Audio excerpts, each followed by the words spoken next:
Okay, y'all, I'm back. Y'all tagged yet? Because I'm telling you, imagine if we was doing this in real life. I'm telling you, the whole process from beginning to end, it's a whole ordeal. Make sure you have somebody by your side that you trust, somebody by your side that's going to be there from you from beginning to end, and make sure that you get through that process smoothly and comfortably. Okay, you will get annoyed, you will get tired, but if you've made it to this point, you're just like, it's like when them days when you're at work and you're looking at your clock and you're like, oh my God, it's only 30 minutes left. Like, oh my God, I'm ready. It's one of them type of moments, okay? So, the last video, we did the appraisal. We got the title work back. Everybody is able to sell it. We got our closing date. So now what? Now we all excited. Now we done told everybody that we gonna close on our house type of thing. And we're almost there. We are almost there. Couple of things left. We got to do a final walkthrough, okay? Before, I don't know how many times I can stress this. Before you go to the closing table and sign any type of paperwork that you are taking ownership of this home, please make sure you've done a final walkthrough, okay? Final walkthrough allows you, because you got to think about it. Remember I said on minimum, this is the 30-day process, maybe 45, 50 days, okay? So we're thinking 30 days ago. The sellers have, if they were living in the home, they've started packing things up, moving stuff out, moving all types of things around. So this house is typically going to look a little bit different than how it looked when you first walked through it, because you have furniture, now you ain't got shit in it. So as you're walking through, say if somebody moved a dresser and then actually, put a hole in the wall type of thing, you don't want to take possession of your home with a hole in the wall. So you want to take a final walkthrough to make sure that the home is in the similar, if not same condition it was when you first toured it, okay, when you decided that you wanted to buy the home. And that final walkthrough and being clear when people move out of the home, because say if they've already moved everything out, it's the day before closing, you're going to take a walk through and it's some paper or crayons from the kids on the floor, things like that. They technically don't have to clean that up, y'all. It would be great if they did, but they technically do not. Here, where we are, your house, when you buy it, has to be left in a sweepable condition, okay? Meaning, you should just be at whatever, if they left a crayon or so, you should be able to take a broom and sweep it on out, okay? Of course, that doesn't mean we want to see tons of paper all over the floor, tons of crayons, and a bunch of stuff to sweep up. But essentially, what I'm getting at is, don't expect them to like fully bleach down, mop everything, things of that nature. That is your job to do when you move in. But essentially, your home should be in a sweepable condition, okay? That is the rule of thumb. But when you're walking through, you're just trying to make sure there are no additional holes and, different things that were not there when you walk through the home. And say if there is a hole, well, then now we have to bring this to their attention. So you'll tell your agent will convey it to them that they need to fix a hole or fix something that was not there when you first toured the home. Okay. Now, of course, if they say, oh, that hole was behind the dresser, you couldn't technically see that hole behind the dresser. But if that hole is now in the living room because they were carrying the dresser out and then somebody, pushed a little too hard, and now we have a hole in the wall, that's something completely different. So that is really what the final walkthrough is for, is to get an idea and to make sure that little Timmy didn't come in and bust them windows last night while he was throwing his football or his little toys in the backyard. You know what I'm saying? It's just making sure your house is the way you left it. So after you do your final walkthrough, and you can do this the day of, okay, should you choose to. I've done it the day of, day before, but typically around that time. You don't want to do it too early, but you damn sure don't want to do it after you sign paperwork. So after you've done your final walkthrough, it's time to go to the closing table. The closing table, depending on the company you go to, with COVID, the closing table may be you and whoever is purchasing with you in a room by yourself, the seller's in a room by theirself, and your agent is sitting out in the parking lot. Because depending on the size of the office, they may not be able to accommodate. Or it may be a conference room, similar to like the room I'm sitting in now. They put like a little glass wall. Sellers on one side, buyers on one side. That's another way. And typically a lot of paperwork gets signed. So it's great to have everyone in the room at the same time, because you have your own pen, but you're just rotating papers around and getting it signed. Agents, we might sign a paper, if any paper, but mostly we're there for you, okay? It's between you and the sellers, just kind of getting everything clear, and then the person at the title company, of course, will verify the document that, you know, this is you, this is what you're signing, this is what you're agreeing to, and then boop, boop, boop, everybody's signing, everybody's good. And so once all of that is done, you are then ready to take possession of your home. Now, in my last video, remember I said the day you close is not necessarily the same day that you're going to take possession of your home, okay? Those can be 2 different days. Because say if I was living in the home and I bought another home, so I sold you my house, I purchased another home. Well, I may have needed the money from you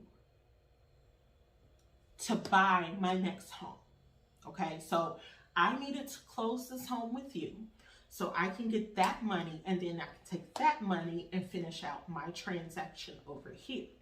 And in doing so, I may not have a place to move to that day, okay? So just because I did all this on the same day, I may not have somewhere to go. So I may need a couple of days to move out. So you may sign the paperwork on, say, a Friday, but you don't actually get the keys to the house until Monday, because in the very beginning when we wrote our offer, I asked you if I could have 3 days to move out. And you said, okay. So the day you take possession is not necessarily the same day that you sign your paperwork. They can be different or they can be the same. Now, because if I've already moved out, my house is empty. It was empty when you toured it, okay? Because I went down to San Diego or so. I just moved out of town. I don't live here. I came in to do the paperwork. House is empty. Everything's good. You can take possession the same day because there's nothing in the house. And in those situations, you get your keys right then and there. So I'll say, here you go. Here are your keys. Now, of course, I always recommend you go and get your locks changed immediately, because you don't know who else got a key to your house. You know, somebody's cousin, auntie, whoever may have a key. So, of course, go get your locks changed immediately or as soon as you can. But ultimately, possession can vary. But once you sign that paperwork, it's your home. You have your house. You have made it from beginning to end. Damn, is you tired yet? Because I'm going to tell you, that process is long. It is draining. It is probably the longest 30 days of your life. But once you do it, the sense of accomplishment and pride that you will have is amazing. So it is definitely worth it. Just like I said, make sure that from day one, you're starting with the right agent. Because if you don't start with the right agent, the process can be hell. But if you start off with the right agent, the right person, somebody you get along with, somebody you jig with, you like, yeah, do it. Then you will get through that process smoothly. beginning and end. You have a clear path. And if you have an agent that's not giving you the clear path, hell, you got these videos. I done told you how to get from beginning to end. And if you have questions, by all means, like I said, I am not a real estate agent. I am not a sales associate. I am a real estate advisor. I advise people here, near, far. The only thing I tell people is I don't know. I may not know your market specifically. Okay, so if you told me that you were buying a home near Cape Canal, I would probably say, cool, that's nice. I can, run some numbers for you and get an estimate.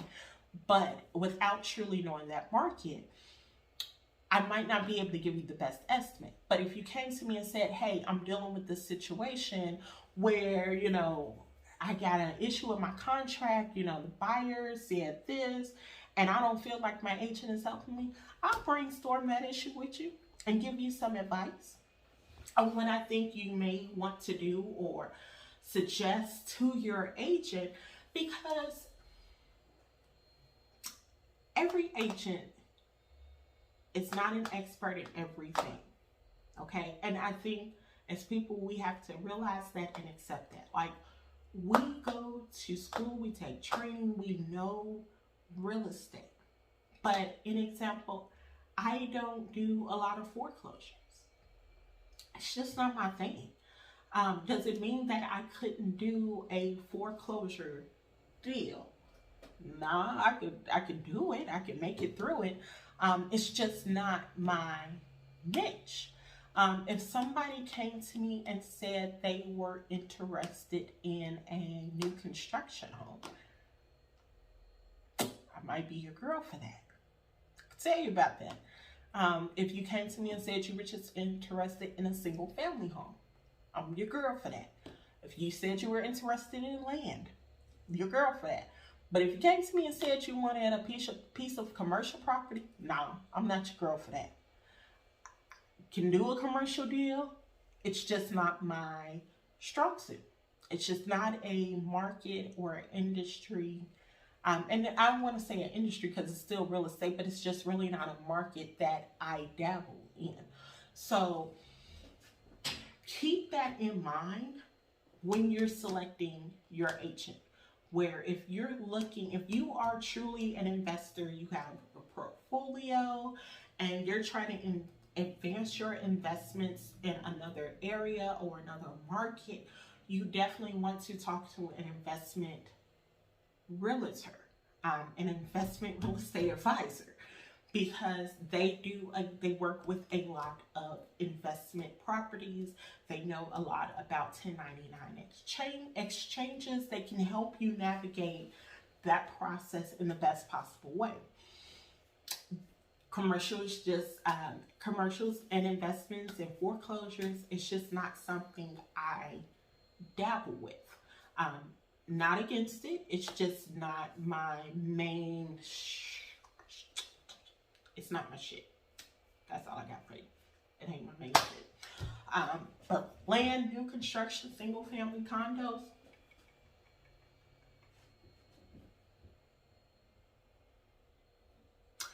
but yes, figure out who your agent is in the beginning. Make sure that your agent is who you want them to be and someone that you want to work with and someone that you trust working with. Talk to y'all soon. Thanks for checking out the boot camp. I'll talk to y'all later.